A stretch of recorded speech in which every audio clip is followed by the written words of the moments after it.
The signaling principle is one of Richard E. Mayer's 12 multimedia design principles. Before I define the signaling principle, let me define multimedia. What is multimedia? It's words, either spoken or printed text, and pictures.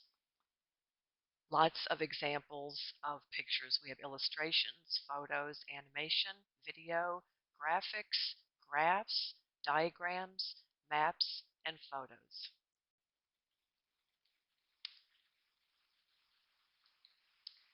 The signaling principle is one of Richard Mayer's 12 multimedia design principles, so let me define multimedia principle.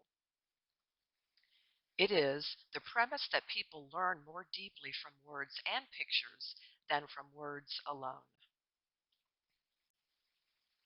It's worth mentioning the definition of multimedia learning. This is building mental representations from words and pictures. What is the signaling principle? Well, it uses auditory and visual cues to draw a learner's focus to important areas.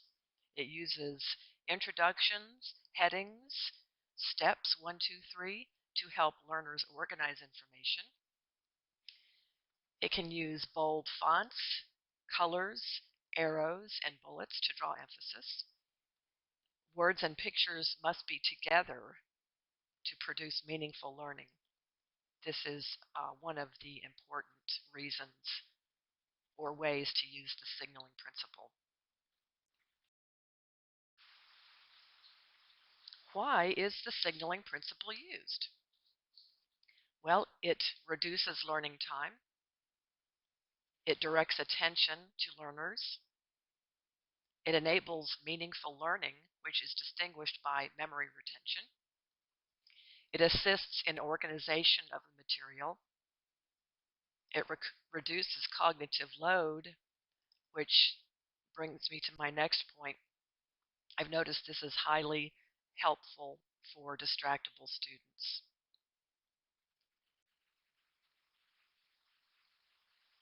Why I chose the signaling principle. I've noticed that since I've been in the Learning Design and Technology program, I have found myself putting keywords from lesson objectives in bold and using different font colors as a way to reinforce the lesson points for me and to make it clear to my professors that I understood the concepts.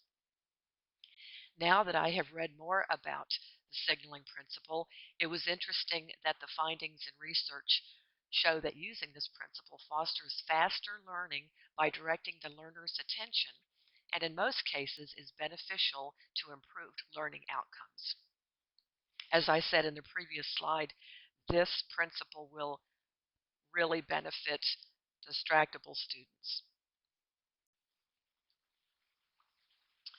The signaling principle is closely related to the spatial contiguity principle, which emphasizes the importance of placing corresponding text and graphics close together physically in the learning material to ensure deeper, more meaningful learning. This is from a previous assignment of mine in the LDT program. It is an example of the color coding used in the text, which corresponds to the same color used in the picture. For example, the occipital lobe text is in red, and the visual of the occipital lobe in the brain is also in the color red.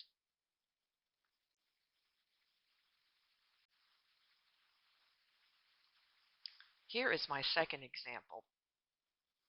In studying the signaling principle from sources other than the book chapters assigned, I ran across this video, which is a good example of the signaling principle. It gives strictly the boring text version of the stars in the Big Dipper, and then the much improved version using text, graphics, and color. Thank you for watching.